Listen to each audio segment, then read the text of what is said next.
Hey guys, Bowie here, and this is things I learned with Sonneiko's pudge in the mid to late game. Guys, just wanna tell everyone I did not publish a lot of videos in the last month, so right now YouTube just hates me.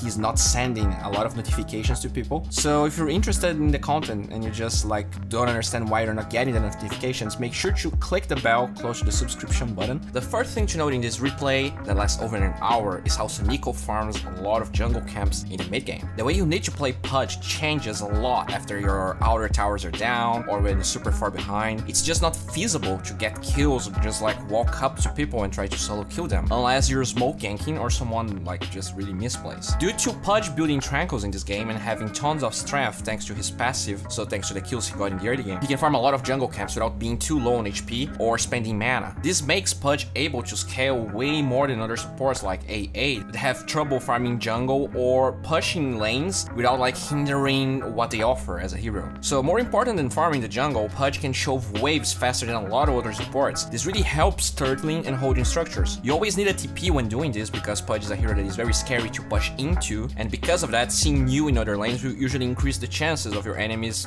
wanting to hit your buildings. With that in mind, watch Sonneiko for 1 minute here. He was hesitant in going mid, but when he sees gyro bottom, he immediately starts pushing the lane. In 5 seconds, he clears a creep wave with pretty much no cost. Your HP regen is not your only ally. When you're level 18, this member has a very low cooldown, which means he can easily ult ancients here, increasing his farm even more. And what's so great about pudge is that he's so bulky that unlike other supports, you can't be killed by position 4s most of the time. He just ignores Night Stalker here and farms his way towards the top lane. Nice use of Glimmer Cape to go towards the high ground area, and he's able to farm 600 gold with a support while also shoving 2 lanes while the enemy team group bottom. And as he retreats, Dire is actually forced to go back immediately. Mind you, the Dire's 13k gold ahead, so this is a big deal, and a lot of pudges fail to realize their role in mid and late game situations as a lane pusher that is not afraid of pretty much anything bigger than a 2-man rotation. They get a pretty crispy kill on Gyro, and you can see how much emphasis he puts in farming camps when his allies are already pushing lanes, especially when you know you just can't push against the enemy team.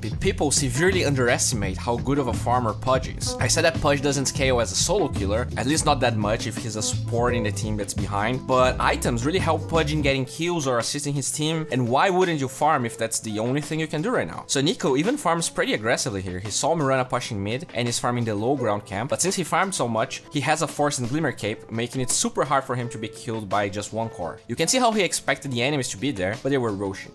This is a great showing of when to take fights. Most people never engage the enemy team when they have Aegis, and this is something that bothers me a lot. You can see that in this clip, they had vision of NP top, and Night Stalker was taking a rune further away from the fight. So even though Dire just got Aegis, this is actually a great fight to take. Let's pay attention to Sonneiko's decision making with Axe. He force staffs towards Gyro. This move forces cheese, and you can see that after that hook, he keeps walking away from the fight. Usually, pudges just stay in the middle trying to use rot, and sometimes that can be fine, but with Aghanim Scepter, you actually want to survive as much as possible to keep the hooks going, and actually this is the type of fight where the enemy is trying to run away from you, so you want to keep bringing them back. He walks back, throws another one, just repeats. It's actually cool how he used the Glimmer Cape on himself during fights to be able to land hooks that would otherwise be obvious against the enemy team. In the end, Radiant dies as 5, but Dire committed Aegis, Cheese, Nature's Prophet buyback, and one of their main cores is that. He respawns as this fight is unfolding, and his presence guarantees 2 crispy kills for the Radiant team.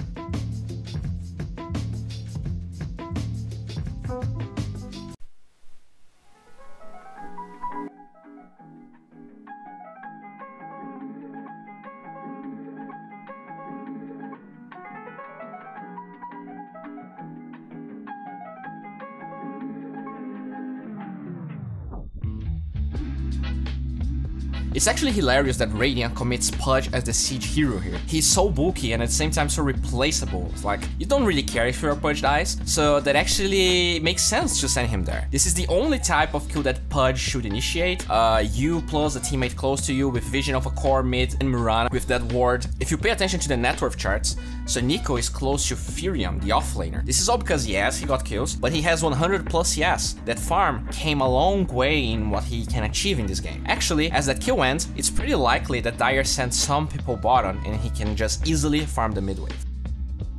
This fight is amazing, Sonneiko definitely makes his eggs pay off. A crazy engagement unfolds mid and he keeps going for hooks until he gets one. One thing that a lot of people don't understand about pudge is that your hook has a collision size, and sometimes you can actually land hooks by not clicking exactly what you want to get. Pay attention where he clicks when going for a gyro here. He got greedy with the hook by not committing BKB, and because of that, Night Stalker can cancel it, turning the fight around for Dire. BKB is very important here for him to survive anyways, and I mean, when you're usually playing Ags, you need to switch a little bit of your, like, how you use hook in a game, because like the cooldown is super low, so you can see that he missed a lot of hooks, but he just kept trying to land those hooks. He doesn't use it as soon as it's like on cooldown. He tries like to position himself, but he doesn't care like missing them, because that's why you actually build eggs. Sieging against a pudge is it's just very hard. His hook is actually the reason Gyro dies, and even though they lost a ton of structures, they're able to get 3 kills. That Gyro kill in particular is the reason Radiant gets barracks. But I want to emphasize a lot on what pudge is doing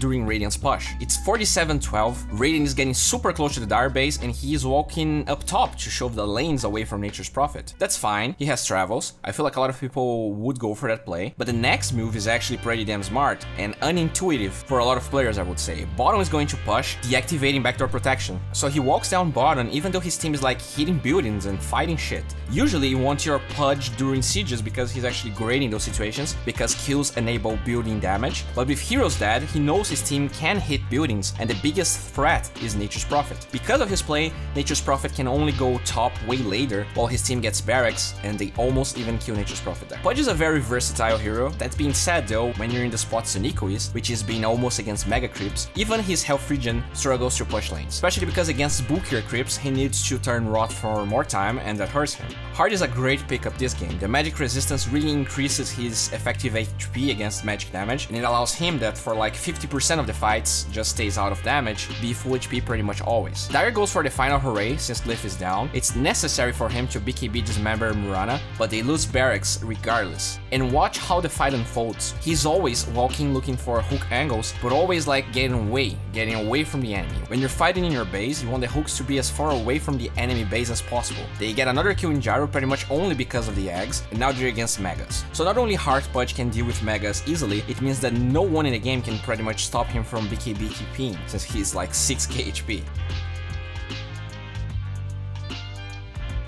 We finally see Radiant going for a push, and let's pay attention to Sonneiko's decision making. In the late game, your dismember is super important, so he makes sure to just blink and to use it aggressively right now, especially because he has BKB.